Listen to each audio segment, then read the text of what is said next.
Bakunzi b'isamirizi y'umuvyeyi wacu Bikira Mariya, ijwi ry'Imana iwanyu, ijwi ry'Imana iwacu. Muri kumwe na Patiri Jules Kubwimana wo muri Diyoseze nkuru ya Bujumbura. Kaze tuzirikanire hamwe ibisomwa bijanye n'uyu munsi wa gatandatu w'indwi ya 32 mu gihe gisanzwe. Ibisomwa tuzirikanira hamwe vyavuye aha hakurikira. Igisomwa ca mbere cavuye mu gitabo c'ubwitonzi kigabane ca 18 akarongo ka 14 gushika ku 16, kigabane ca 19 akarongo ka 6 gushika ku karongo k'icenda. Izaburi twayikuye mu Izaburi ya 105. Inkuru nziza nayo twayikuye mu nkuru nziza twashikirijwe na Luka Mweranda, ikigabane ca 18 akarongo ka mbere gushika ku karongo k'umunani. Yaga Mukama, umusavyi wawe aguteze yompi. Ivyo dusoma mu gitabo c'ubwitonzi.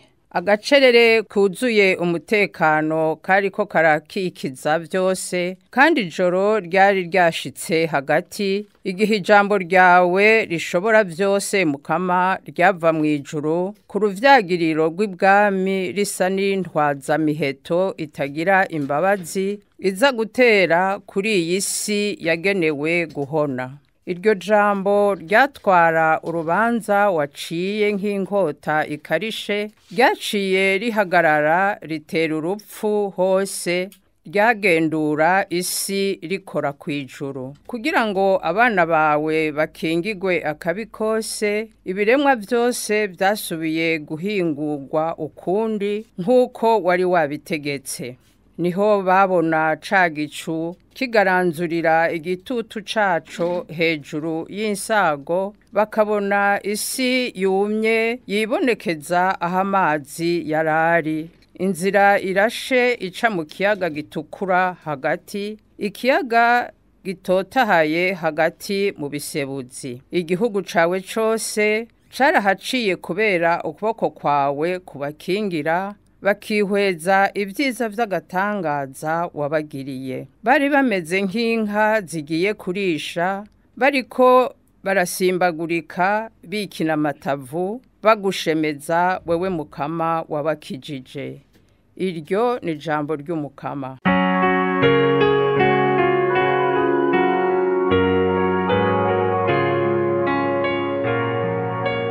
Ibuka ibyiza vy'agatangaza Imana yakoze.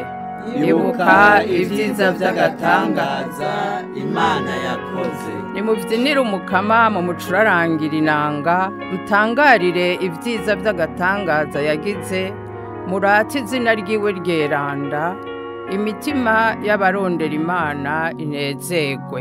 Ibuke ibyiza vy'agatangaza Imana yakoze. Yarakubise imfura z'Abanyamisiri, urwaruka rwaho rurayonga, abantu biwe nabo yaberetse inzira, bagenda bijaniye inzahabu n'ifeza. Ibuke ibyiza vy'agatangaza Imana yakoze. Kuko yibutse rya jambo ryeranda yari yabariye umusavyi wiwe Ibrahimu, akura mu buja icibare ciwe akanyamuneza ari kose, abuzure biwe bagiye barishongora. Ibuke ibyiza vy'agatangaza Imana yakoze.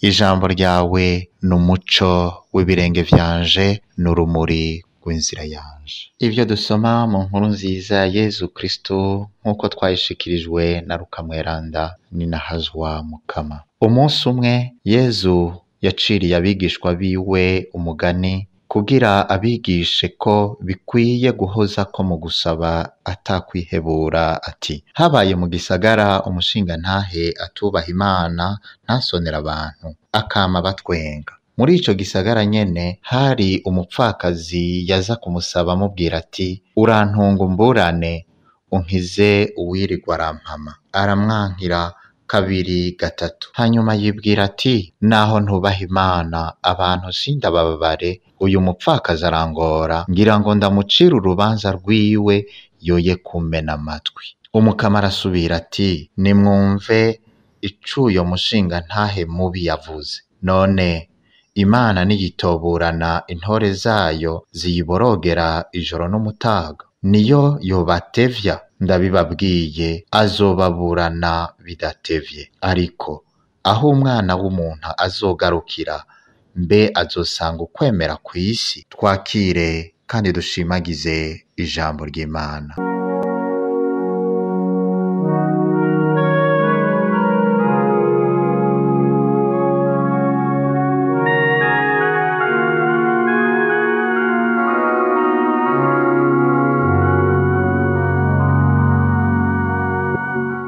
Bavukanye bakunzi b'Imana, impera y'igitabo c'ubwitonzi twari tumaze iminsi tuziko turazirikana kisozera kitubwira ngo Imana ntizokwigera iheba igihugu cayo, yama yitwararika abana bayo. Ijambo ryayo ryama ririzima kandi ririko rirarangukira mu mitima y'abantu no mu buzima tugenda turacamwo. Ni vyiza rero ko tubwirizwa kubona no kumviriza iryo jwi ryongorera mu gacerere k'imitima yacu. Ivyo navyo rero biradusaba kuba maso, kwama magabo, gukomeza igisabisho kidacika nk'uyu mukenyezi twumvise mu nkuru nziza. Ariko hari aho twoshobora kwibaza ikibazo tuti mbega none ko Imana ari ntungane, twoshobora kuyigereranya n'uyu mucamanza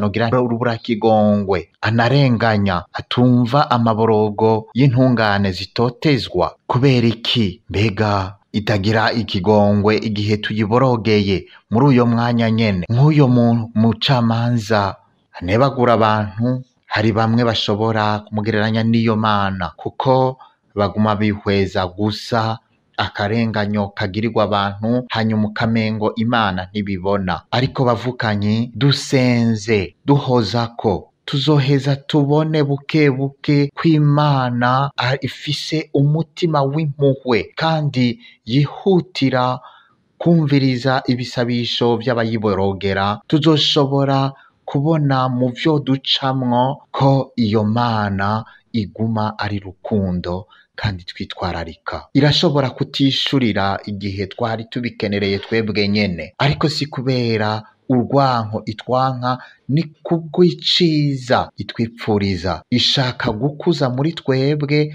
ukwemera, ukwizigira tuyifitiye. Ngo ndabibabwiye ngo idatevye izobaburana. Hari ibintu bibiri tubwirizwa kugumya muri uyu mugani, n'ingene Imana yihutira kwishura ibibazo abantu bafise. Ica kabiri ni ico gisabisho ngombwa, igisabisho gihozako. Yezu rero mu kutubwira uyu mugani ashatse kudukangura ngo ntitugume dusinziriye mw'itiro. Nivyo ko hariho ikibazo gishobora kuguma muri twebwe, umwe wese akagira ati mbega none nzorindira gushika ryari?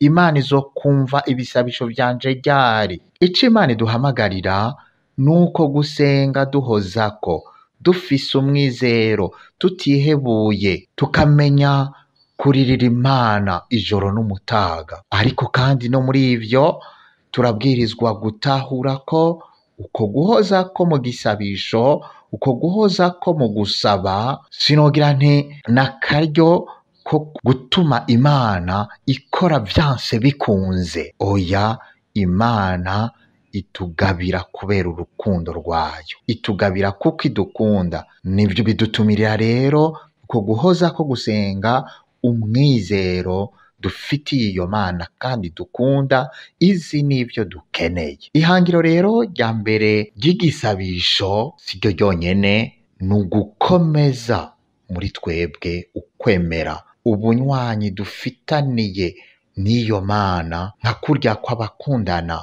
bahana isango kugira ngo babandanye gukomeza urwo rukundo bafitaniye. Inyigisho rero nyamukuru twokura muri uyu mugani, uretse ico gisabisho gihozako, nogira nti n'uyo mwizero, uwo mwizero dufise wuko nitwasenga twizigiye Imana izokumvira igisabisho cacu. Niyaba uyo mucamanza mubi atubaha Imana akanebagura abantu ashika ku rugero rwo kugira ati reka ndamutunganiriza reke kumena amatwi, Imana nayo irarengeye ntiyoreka kumviriza amaborogo y'abo bose bayiborogera bari mu bukene butandukanye. Bavukanye bakunzi b'Imana, mu nkuru nziza dushikirizwa na Matayo mu kigabane c'indwi akarongo k'indwi bagira bati nimusabe muzoronka, nimurondere muzoronka, nimwuguruze muzokugururirwa. Umukama nimudahemuka, nimudatana mu ndagano. Ese yo kugurura imitima yacu akayugururira urukundo dufitiye iyo Mana, tukagumana umwizero dufise muri Kristo. Naduhe rero umutima wo gusenga n'umudahemuka, naduhe kuguma turi maso mu gisabisho twerekeza ku Mana mu bukengurutsi, kuko hari vyiza yama yaranguye mu buzima bwacu. Kuko igisabisho gihoza ko c'abemera nico gituma abemera bashobora gushishoza bakaronka n'ubukomezi bubatuma bashingira intahe yuwabakuye mu mwijima akabashira mu muco wayo wagatangaza. Ni muri ico gisabisho rero tuguma dusubiramwo igisabisho ca misi yose, atari mbere nogira nti vya bisabisho tumenyereye, ariko wa mutima werekeye Imana, wa mutima uvoma vyose mu Mana. Imana ntizotwigera iduheba igihe natwe tutazoyikurako. Dusabiranire rero iyo nema kugira ngo Imana iduhe uyo mutima w'igisabisho gihozako, twemera kandi twizigiye ko izotwishura igihe cayo nicagera. Amen. Nimwumvirize ijwi ryanje, nzobimpa